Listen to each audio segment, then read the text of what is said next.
그리고 오늘 헌신 예배드리는 우리 친교 사역 분과 모든 분과원 여러분, 친교 사역, 친교 사역이라고 하는 것이 교회에서 과연 얼마나 중요한 사역일까요? 저는 친교 사역을 생각하면 조금 늘 마음에 상처 같은 것이 있습니다. 제가 우리 하나님교회 부임해서 이 친교에 대한 강조를 좀 많이 했더니 어느 은퇴하신 그 장모님께서 지금은 우리와 함께하고 있지 않지만 저에게 왜 자꾸 목사님은 교인들 보고 놀아라고 하느냐, 놀아라고 하지 않아도 잘 논다고 교회에서 좀 친교 이야기 좀 하지 마라고 그렇게 이야기를 하셨던 그런 아픈 기억이 있습니다. 과연 우리가 잘 놀고 있는 걸까요? 우리가 정말 친교 사역 잘하고 있는 것입니까? 한번 오늘 말씀 가운데 한번 우리가 새롭게 이 교회의 친교 사역에 대하여 다시 한번 생각을 해보려고 합니다. 이 친교라고 하는 말, 이 말을 원래 신약 성경이 써진 그리스 헬라어로 하면 뭐가 되는지 아십니까? 코이노니아라고 부릅니다. 코이노니아. 많이 들어보셨죠? 그죠? 코이노니아라고 하는 말. 이 코이노니아라고 하는 말은 원래 공유한다, 함께 나눈다, 공통된 관심사를 가지고 공통된 정서를 나누며 공통된 목표를 지향하며 살아가는 것을 이 코이노니아라고 부릅니다. 특별히 우리가 주일마다 예배를 마칠 때, 또 예배를 우리 교회는 예배를 시작할 때도 이 축도를 하게 되는데, 이 축도에서도 이 코이노니아 친교가 굉장히 강조됩니다. 여러분, 축도할 때 목사들이 사용하는 성경 구절이 어디에 있는지 아십니까? 고린도후서 13장 13절입니다. 우리 한번 오후에는 잠도 좀 오고 하시니까 고린도후서 13장 13절 한번 찾아보겠습니다. 신약 302페이지를 보시기를 바랍니다. 우리 고린도후서 13장 13절 한번 보시면 같이 읽겠습니다. 주 예수 그리스도의 은혜와 하나님의 사랑과 성령의 교통하심이 너희 무리와 함께 있을지어다. 이 말씀에 근거하여 우리 목회자들은 하나님의 뜻을 받들어 또 민수기 6장 24절에서 26절에 말씀하신 것처럼 대제사장적인 축도, 축도는 기도가 아닙니다. 제가 자주 강조를 하는데요, 축도는 기도가 아니고 하나님의 복을 목회자들이 예배를 마친 이들에게 선언하는 것입니다. 그래서 기도가 아닙니다. 교단에 따라서 이 축도를 기도처럼 그렇게 하는 교단도 있습니다. 축원하옵나이다 이렇게 하죠, 그죠? 물론 뭐 그렇게 한다고 꼭 우리가 절대적으로 틀렸다 할 수는 없지만은 우리 고신이나 정통 개혁 교회에서는 축원하옵나이다 하는 기도형으로 하지 않습니다. 목사가 무슨 축복권을 가지고 있느냐, 그래서 목사가 명령하듯이 하는 건 잘못되었다, 그래서 축원하옵나이다 하는 하나님의 복을 기원하는 것으로 바꿔야 된다라고 하는 분들도 있지만 그것은 축도를 기도로 이해할 때의 이야기이고, 사실 축도는 예배를 마치는 자리에서 삼위 하나님이 직접 삼위 하나님의 복과 지키심을 선언해 주시는 것입니다. 그래서 사실 엄밀한 의미로 기도가 아니고 그런 의미에서 눈을 뜨고 보셔도 사실은 되는 것입니다. 그래서 전에도 제가 말씀드린 적이 있는데, 개혁교회에서는 이 축도를 할 때 전부 눈을 뜨고 봅니다. 그리고 이렇게 제가 다녔던 개혁교회, 대부분 개혁교회는 이렇게 예배당이 좀 둥글게 생겼습니다. 그래서 목사님이 축도할 때 이렇게 교회들을 보면서 주 예수 그리스도의 은혜와 하나님의 사랑과 성령의 교제하심이 너희 무리에게 있을지어다 하면 교회들 눈을 떠서 보면서 아멘 이렇게 하게 되는 것입니다. 바로 여기 성령의 교통하심, 이것이 바로 성령의 코이노니아, 성령의 교제, 친교가 함께 있기를 원한다 하는 것입니다. 여기 친교라고 할 때, 교제라고 할 때는 크게 두 가지 의미의 교제가 포함됩니다. 하나는 삼위 하나님과의 교제, 성령 하나님과의 교제, 삼위 하나님과의 사귐을 말씀하고, 두 번째로는 성령 안에서 성도들이 하나 되어 신교, 하나됨을 나누고 함께 공통의 목표를 가지고 함께 하나님 나라를 위하여 걸어가는 것, 이것을 말하게 됩니다. 그래서 이 코이노니아를 성경에서 사귐이라고 표현하기도 합니다. 요한 1서를 한번 보실까요? 요한 1서 1장을 보시면요, 요한 1서 1장 3절을 보시면 신약 388면에 있습니다. 우리가 보고 들은 바를 너에게도 전하면 너희로 우리와 사귐이 있게 하려 함이니 우리의 사귐은 아버지와 그의 아들 예수 그리스도와 더불어 누림이라. 여기 사귐이라고 하는 말이 바로 친교, 코이노니아입니다. 근데 1차적인 우리의 코이노니아는 그의 아들 예수 그리스도를 통하여 아버지와 사귀는 것입니다. 교회는 아버지를 만나는 곳입니다. 제가 우리 하나인교회라는 이름을 제가 지었는데요. 하나인교회. 저는 이 하나인교회라는 이름 말고 또 하나의 교회 이름을 생각한 적이 있다는 말씀을 전에 드렸을 거예요. 그게 바로 만남이 있는 교회, 사귐이 있는 교회. 교회는 하나님과의 만남, 하나님과의 사귐, 이 만남의 사건이 일어나는 곳입니다. 그래서 하나님을 만나야 그냥 성전 문지방만 왔다 갔다 해서는 안 됩니다. 예배의 자리에서 살아계신 삼위 하나님을 만나고 그분이 나의 창조주이시며 나의 구원주이시며 지금도 나와 함께 하시는 성령 하나님이심을 고백해야 합니다. 이것이 바로 사귐입니다. 예수 그리스도를 통하여 하나님 아버지와 누리는 거룩한 친교, 사귐. 그래서 이 사귐은 4절에 보시면 우리가 이것을 쓰면 우리의 기쁨이 충만하게 하려 합니다. 하나님 안에서 누리는 기쁨이 충만한 공동체, 그 공동체가 바로 교회인 것입니다. 그리고 7절에 보시면 그가 빛 가운데 계신 것 같이 우리도 빛 가운데 행하면 우리가 서로 사귐이 있고 그 아들 예수의 피가 우리를 모든 죄에서 깨끗하게 하실 것이요. 서로 사귐이 있고, 먼저 우리는 하나님과 만나야 하고 하나님과 사귐이 있어야 합니다. 근데 하나님 안에서 우리가 우리의 죄에서부터 자유롭게 되고 온전한 하나님의 자녀가 되면은 우리는 그 다음 교회 안에서 서로 사귐이 있게 됩니다.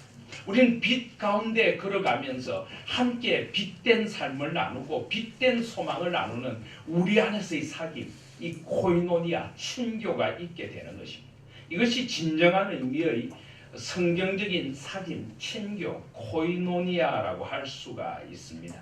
그래서 이런 성령의 코이노니아가 나타나게 될 때 우리 안에 어떤 사귐이 있게 되는가, 어떤 모습이 나타나게 되는가, 그것을 보여주는 것이 바로 사도행전 2장의 초대교회의 모습이라고 할 수가 있습니다. 우리 초대교회의 모습인 사도행전 2장 42절 이하를 한번 보시겠습니다. 사도행전 2장 42절 이하를 보시면 초대교회에 어떤 코이노니아가 그들 가운데 있었는가를 보여줍니다. 42절에 보시면 그들이 사도의 가르침을 받아 서로 교제하고, 이것이 바로 코이노니아입니다. 서로 교제하고 떡을 떼며 오로지 기도하기를 힘썼더라. 이 떡을 뗀다는 것도 두 가지 의미입니다. 하나는 성찬입니다. 그리스도의 떡을 나누면서 그들이 거룩한 성찬, 곧 예배에 참여하고 또 서로 떡을 떼며 애찬을 나누며 서로 삶을 나누며 함께 기도하기에 힘썼다라고 합니다.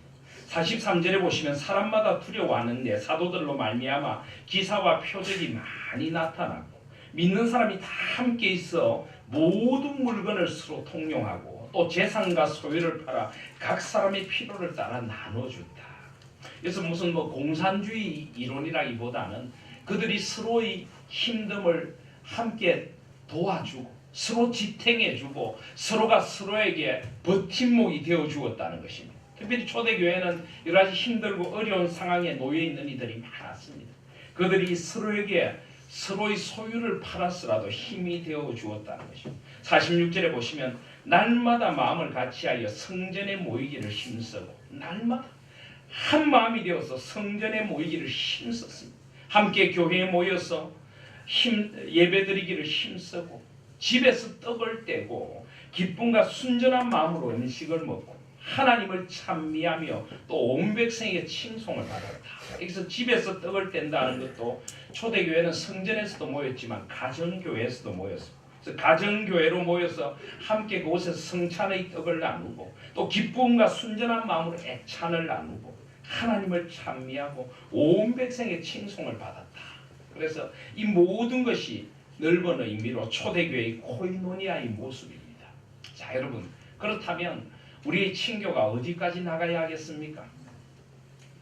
아까 제가 설교를 시작하면서 왜 자꾸 교회에서 친교 노는 것을 강조하십니까? 놀지 말아라 해도 잘 놉니다 라고 하는데 우리가 이 정도로 놀고 있습니까?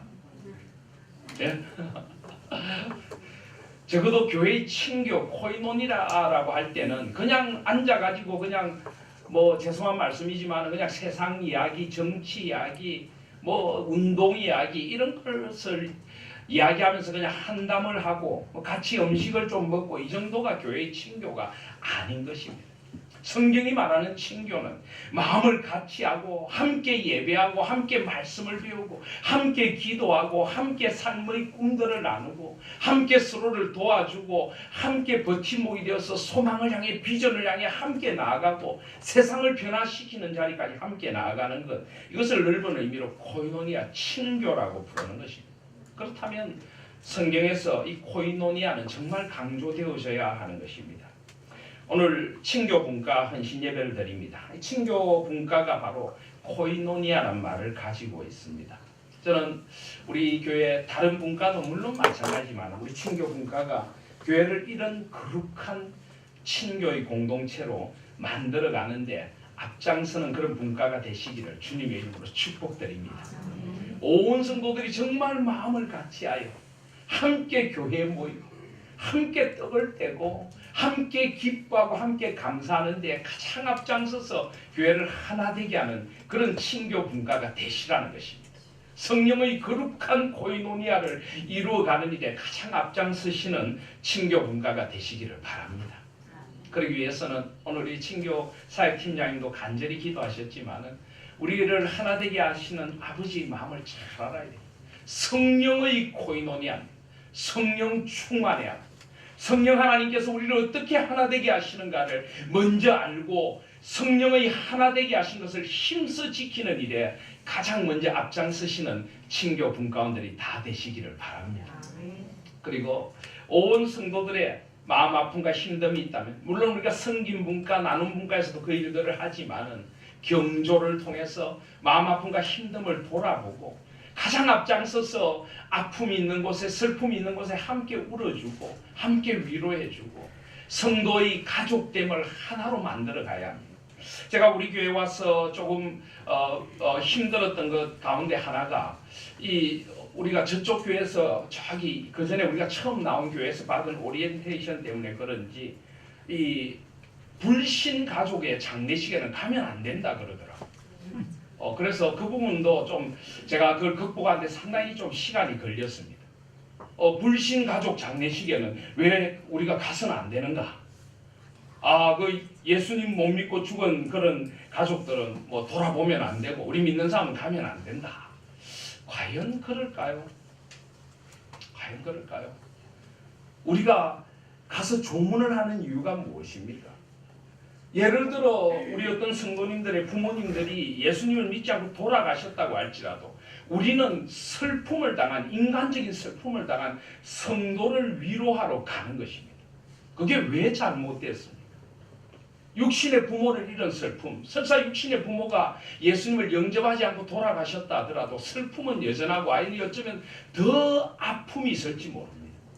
온통 불신 장례식으로 행해지는 그 장례식의 자리에서 믿는 성도가 당하는 그 고통을 생각해 봐야 하지 않습니까? 그 고통을 함께 나누고 그 아픔을 위로하러 가는 것이 왜 잘못되었습니까?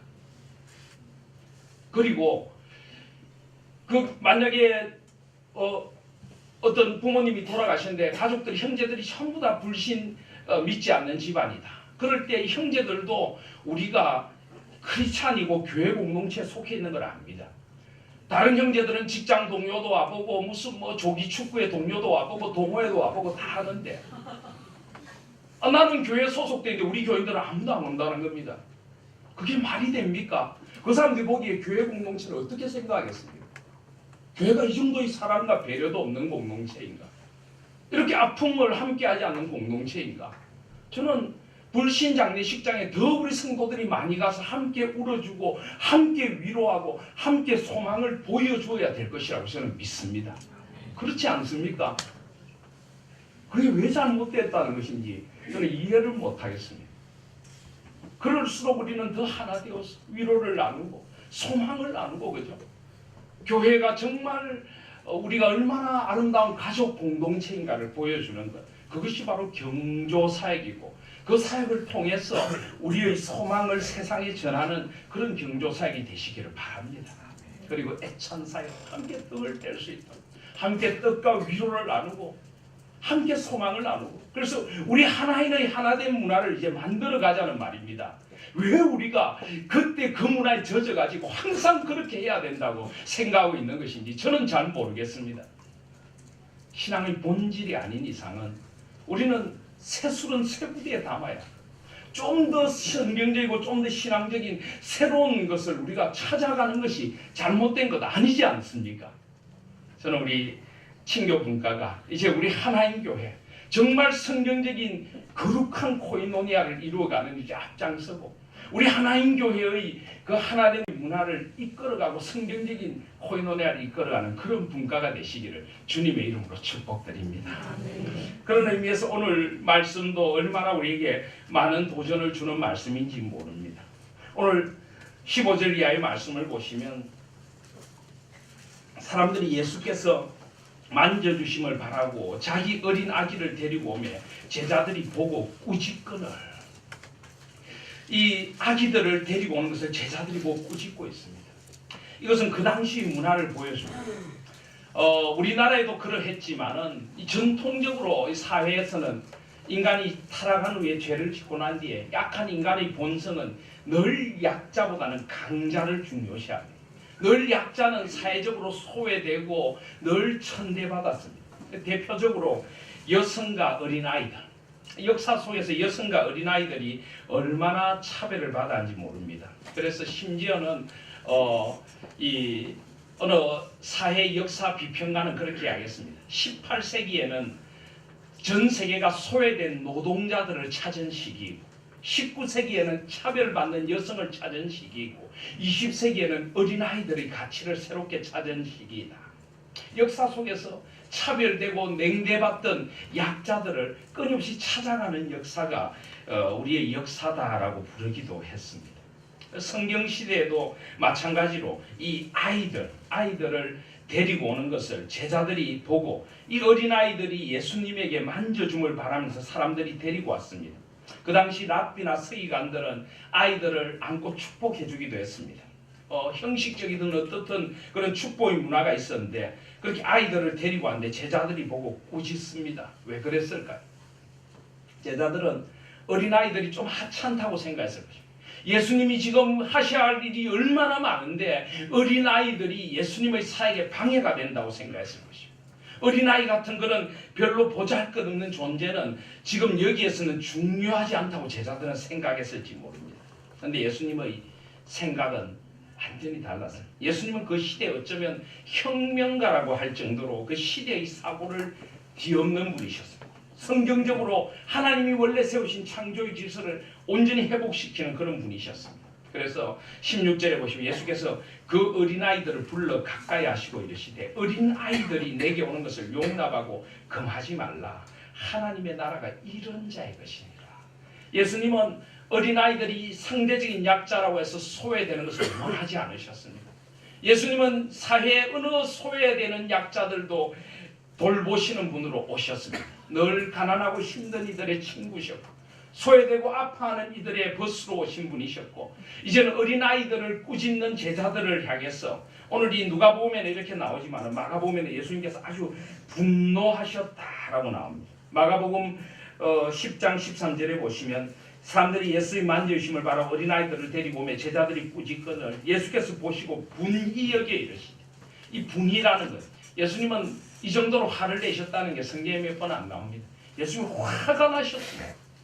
어린아이들이나 사회적인 약자나 사람이 사람을 함부로 평가하고 사람이 다른 사람의 효용 가치를 따져서 사람들을 평가질화시키는 것을 예수님은 참지를 못하셨습니다.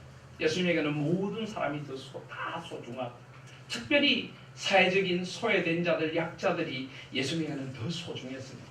그 중에 하나가 바로 어린아이였던 것입니다. 그래서 어린아이들이 내게 오는 것을 용납하고 금하지 말라. 하나님의 나라가 이런 자의 것이니라. 그렇습니다. 우리 하나님 교회가 이루어가야 할 공동체가 이런 공동체가 되어줘야 합니다. 어린아이들, 다음 세대들이 주인이 되는 그런 교회가 우리가 꿈꾸는 교회가 되어줘야 될 줄 믿습니다. 어린아이들이 주님께로 가까이 갈 수 있도록 우리 자녀들, 요즘 우리 일반 가정을 보면 자녀들을 위해서 얼마나 많은 투자와 헌신을 합니다. 교회도 그러해야 합니다. 교회도 다음 세대를 위하여, 특별히 점점 다음 세대를 잃어버리고 있는 시대를 우리가 살아가고 있습니다. 제가 작년 이맘때도 설교 때 그런 말씀을 드렸는데요.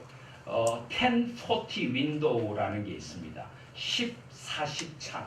북위 10도에서 40도 사이에 있는 그 창에 소속되어 있는 나라들의 이 미전도 종족이 참 많이 있습니다. 그래서 이 우리가 전도해야 할 미전도 종족, 그죠?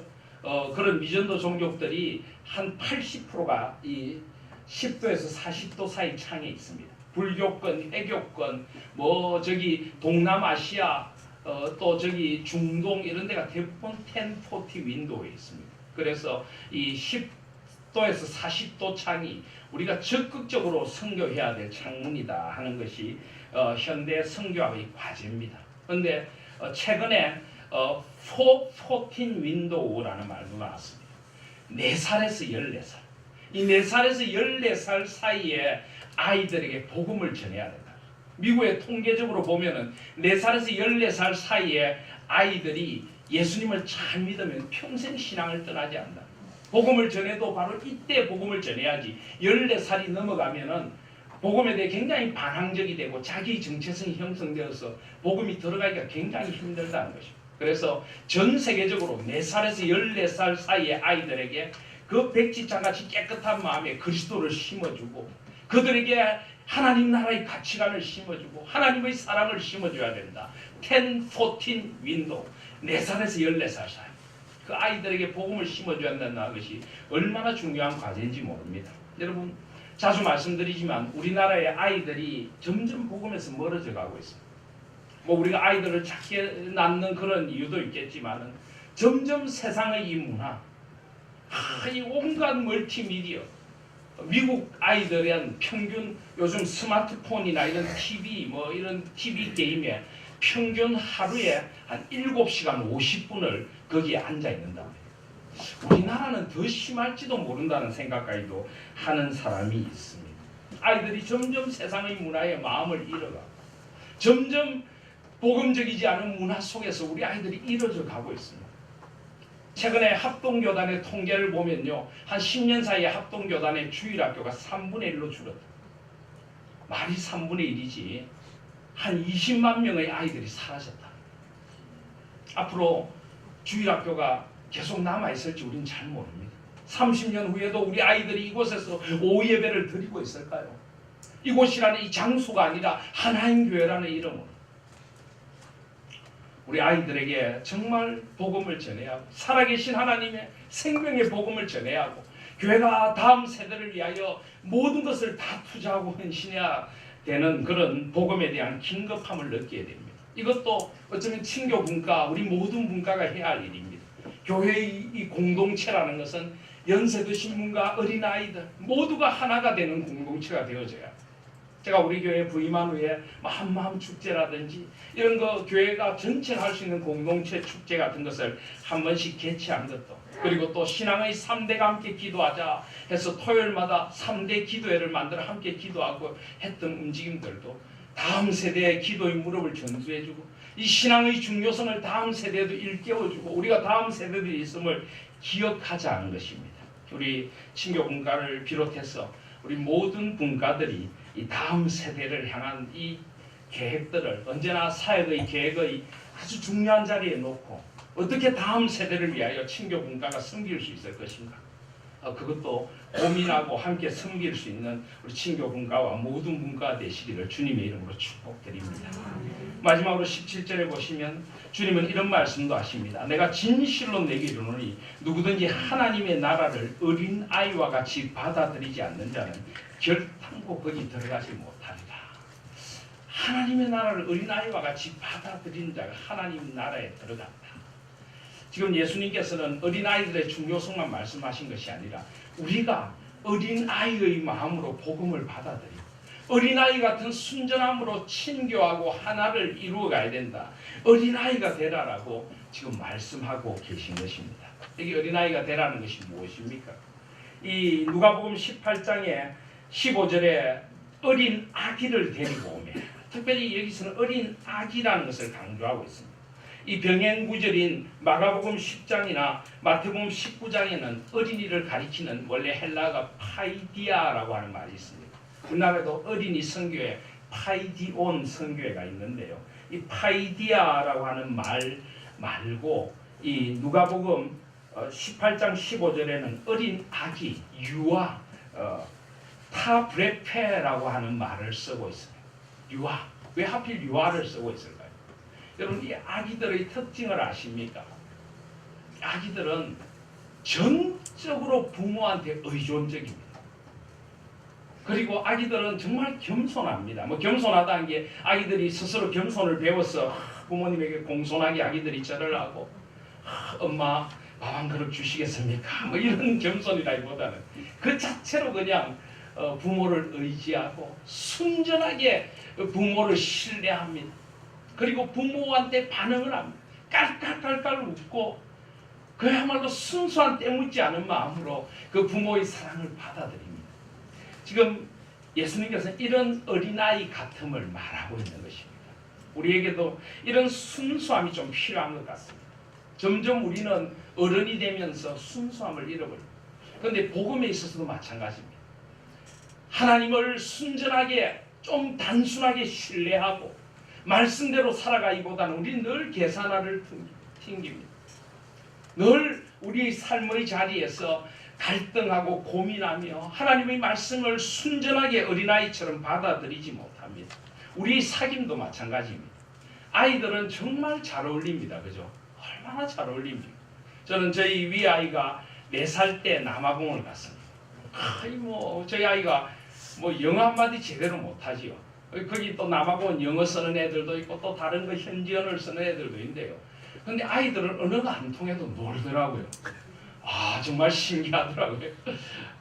재밌는, 여러분 좀 잠이 오니까 재밌는 이야기도 하나 해드리면은, 저희 아이보다 하루 먼저 태어난 어느 목사님, 한국 목사님 집 아이가 있었는데, 이 아이를 이제 목사님이 처음에 유학을 오면서 이제 잠깐 할머니 댁에 좀 맡겨놨다가 좀 늦게 데리고 왔습니다.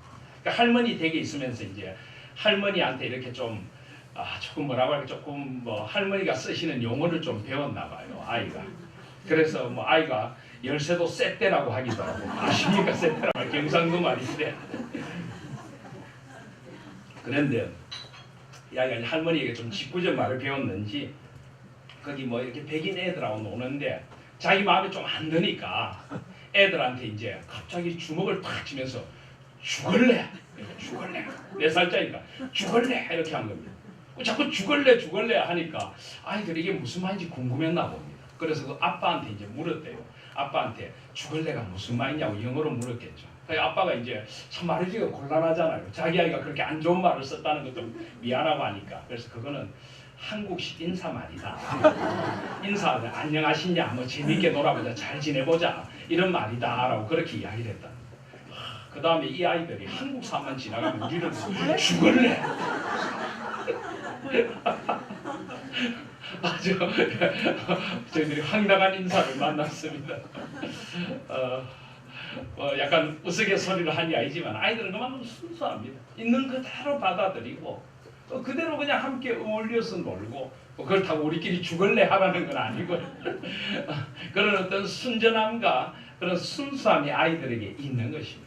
어쩌면 우리의 코이노니아에도 그런 순수함이 좀 필요할지 모르겠습니다. 어린아이 같은 순수함, 서로 함께하고 참여하고 동참하고 함께 울어주고 함께 웃고 정말 신앙 안에서 친구 벗이 되는 것, 이게 바로 성령의 코이노니아, 성령께서 우리의 완악한 마음을 녹이고 우리 이기적인 마음을 녹이고 그러면 우리가 정말 성령 안에서 하나가 될 수 있는 줄 믿습니다. 어린아이 같은 마음, 어린아이 같은 마음, 정말 웰컴 투 동막골, 정말 어린아이가 되어서 교회에서는 하나님을 순전하게 사랑하고 하나님 앞에 순전한 마음으로 예배드리고 서로가 서로에게 순전한 마음으로 다가가고 그대로 믿어주고 서로 신뢰하고 축복해주고 정말 이런 교회를 저는 이루어가야 될 줄 믿습니다. 자꾸만 마음에 씀뿌리나 가시를 이제는 없애야 합니다. 어떤 그 정신분석학자가 쓴 책을 보니까요, 이런 이야기가 있었습니다. 어떤 이제 시골에서 그 삼촌이 그러니까 이제 취업을 준비하기 위해서 서울에 올라와서 그 형집에 있게 됐습니다. 결혼한 형집에 있게 됐습니다. 근데 이 집에 이제 어린 조카가 있는데 조카가 자꾸 삼촌 보고 이제 놀아달라고 하는 거예요. 자꾸 놀자고 하는데 이제 삼촌이 취업 준비해야 되니까 바빠서 너하고 못 놀아. 아직 뭐 결혼도 안 한 젊고 어린 삼촌이니까 바빠서 너하고 못 놀아라고 하니까 얘가 이제 쌤통이 나가지고 갑자기 막 왜 그럼 우리 집에 왔어? 당장 가! 난 삼촌 꼴도 보기 싫어. 이렇게 이야기를 했다. 그런데 자, 이 삼촌이 어떻게 반응했을까요? 이 삼촌 중에 A라는 삼촌은 화를 내면서 그래? 집이 여기뿐인 줄 알아? 그러면서 말이야. 내가 취업 못했다고 너도 나를 괄시하는 거야. 형님만 괄시하면 되지 조그만 게 말이야 하면서 화를 내면서 그냥 가방을 싸지고 다시 오나봐라 하면서 가버렸다. 또 다른 B라는 삼촌은 아이고 우리 조카가 마음이 많이 아프구나. 삼촌이 많이 못 놀아주어서 그래 여기 와 잠깐 놀자. 조카가 한 몇 분 정도 놀아주는 겁니다. 그리고 조카에게 뭐 게임이라도 하나 해주도록 하면서 삼촌이 시험 준비 좀 하고 다음에 학교 가면 더 많이 놀아줄게. 그래 여기서 놀고 있어. 삼촌 공부한다. 이렇게 공부하는 삼촌이 있답니다. 자 여러분, A라는 삼촌과 B라는 삼촌, 누가 성숙한 삼촌입니까? 당연히 B죠. A라는 사람을 심리학자들은 어른아이라고 해요. 어른아이.